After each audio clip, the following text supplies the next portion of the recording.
I, Brandon Hardison, President of Champion Strategies, and giving you more of our public speaking workshop. We're on part three of a series because we're trying to help folks out think of a different way. You can do it if you really want to. You just need to find the right vibe, if you will, that fits into what you're doing. So hopefully, what we're giving you is helping someone out there. So let's just get right to it. Over the past two sessions, we were talking about improving your public speaking skills. So here's another tip. How about telling stories and making the stories personal? So think about your audience. They don't care about personal stories. Let me put it this way. They would probably care more about the story you just told them than the pie chart on the screen behind you. You see, your audience is more likely to remember and share the stories you tell them with stats, figures, your packs inside your slides. In other words, making your presentation personal, and it will always remind them that you're human. Check out a few top TED Talks, and you will see basically the ones that were always given high marks had some type of personal story attached to it when they were delivering it. So always keep that in mind. We know you're going to be nervous. We know that there's positive energy in there, but for the first time right now, your mind is telling you that you don't know if you can do this presentation. Now, we find ways of channeling these things when nerves come. Everybody gets nervous. Professional athletes, amateur athletes, in relationships, a choir going out to sing for the first. There's nothing wrong with being nervous, but how we channel this. Example, after watching some reporters interview some Olympic athletes, you notice many things start to happen.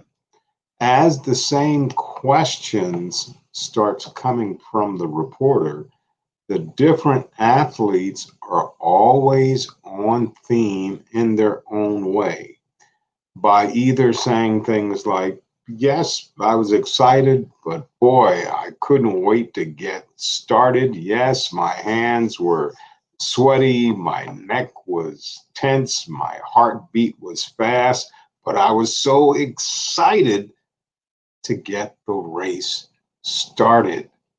So, the key thing, we know that you're going to be nervous, but take that energy and fuel it and say, yeah, let's get it on. I'm ready to do this. How about speaking slowly and pause often? Speaking slowly is hard to do, especially when you're giving a presentation. But not only does a slower speed make it easier for your audience to understand, it also makes you seem more composed and thoughtful. You're placing yourself in front of the group of people. So, how can I pace myself with this group so it's feeling natural to them? And it's a little unnatural to me because I'd rather speak at a quicker pace tone. Keep it where it's at. Only then you'll realize the importance of how that process works with an audience. Another way to control the pace of your presentation is to routinely pause between 3 to 5 seconds. The length of the pause remains controversial by many, but it allows you to take a breath and refocus on whatever you wanted to do next, making sure that I'm going to go down that avenue. Now that I get this response, let me interject this in as a bonus.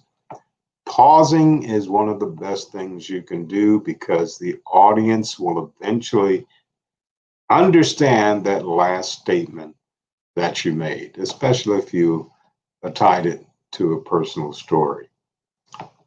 Always, when it's time for the Q&A, question and answer series, always repeat the audience question. Now, here's where I'm going. You know that they said it, but the other people in the room may not have heard the entire question. So when you receive a question, thank the people for the question. I thank you for that. So what you're saying is, and just repeat it out. It ensures that everybody understood what the question was, and now they're actively listening to what your response is. When it's applicable, reinforce the key points of your content, that takeaway piece, that explosion that you want to leave with them. And always, if you're using some type of video, always make sure that you keep a copy so you can always go back and watch yourself. I don't care what profession that you're in, sports, public entertainment, as far as a comedian, dancer, musician, they tape everything so they can go and play it back to actually see where the mistakes, if any, were at. Always end early, and please always say thank you. Whether your audience gave you 5 minutes of attention or an hour, end early and say thank you.